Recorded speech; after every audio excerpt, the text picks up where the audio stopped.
Brothers and sisters, I am shooting this video from my office at Trinity, and that is surely a good sign. We are that much closer to the day when we will worship together again in this place.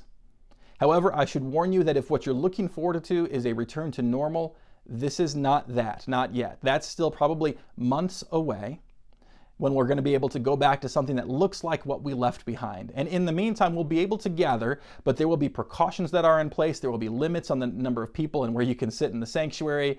And we are going to look at some different structures for how we worship so that we can mitigate some of the risks and, Lord willing, be able to make people comfortable coming back to worship who might be nervous about gathering together in a large crowd in an enclosed space. And so I don't want to give you details yet because the plans right now are still being vetted with some medical professionals and also with the people who are going to have to implement the disinfecting and the preparations. And so I don't want to tell you anything that we then have to take back. And I should also caution you that we are planning to move just a little bit slowly, because again, we don't want to tell you one thing and then have to pull it back right away. And so there's always that possibility, but we're hoping not to do that to you. One thing that is coming back right away is Open Sanctuary, and we're going to be able to offer the Lord's Supper during that Open Sanctuary. So the Lord's Supper is finally going to be available to us again. The way that that'll work is you'll park on Granville Road, you'll come in the doors from Granville Road, and then the pastor will be there right in the back of church so that you can go through a short service of confession, receive the Lord's Supper, and then you can stay in the sanctuary and you can pray for a while if you would like to.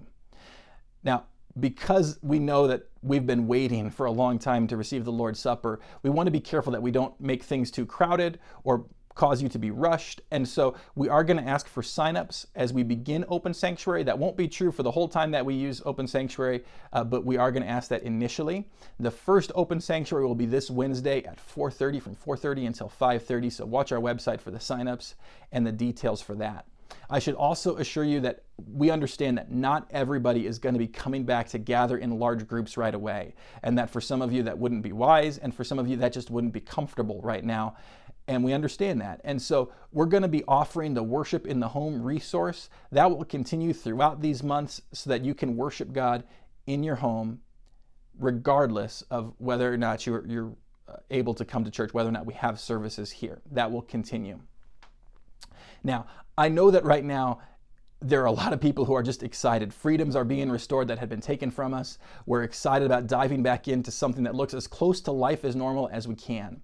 However, at the same time, I also want to remind you that throughout this entire time, our actions have not been guided just by what the law says, nor by fear of what this disease might mean for us. We, of all people, have nothing to fear. Jesus has conquered death. And so I might become sick. I know that one day I will die, but Jesus has conquered death, and I'm okay with that.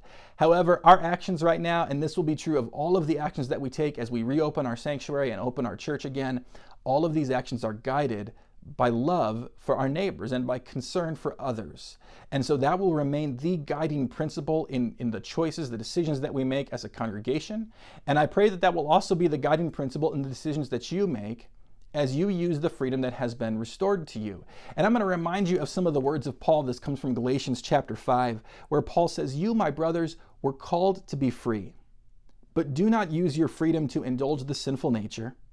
Rather, serve one another in love." And I want you to just have that in your mind as you go about going to stores and going back to restaurants. Recognize that while you do have this freedom right now, there are a lot of people around you to be concerned about. And so do not use this freedom to indulge all the pent-up desires that have been living in you for a couple of months. Look first and foremost to the needs of your neighbor and love your neighbor. And that's the next verse. Paul says, the entire law is summed up in a single command: love your neighbor as yourself. It's not going to be long before we gather together again, before we grow in God's word in the same place once again. But right now, as we continue to be dispersed in our communities, I want to remind you also to be serving in God's world in that love for your neighbor right now. And so we continue to grow in His word. We serve in His world, and we join in His mission together.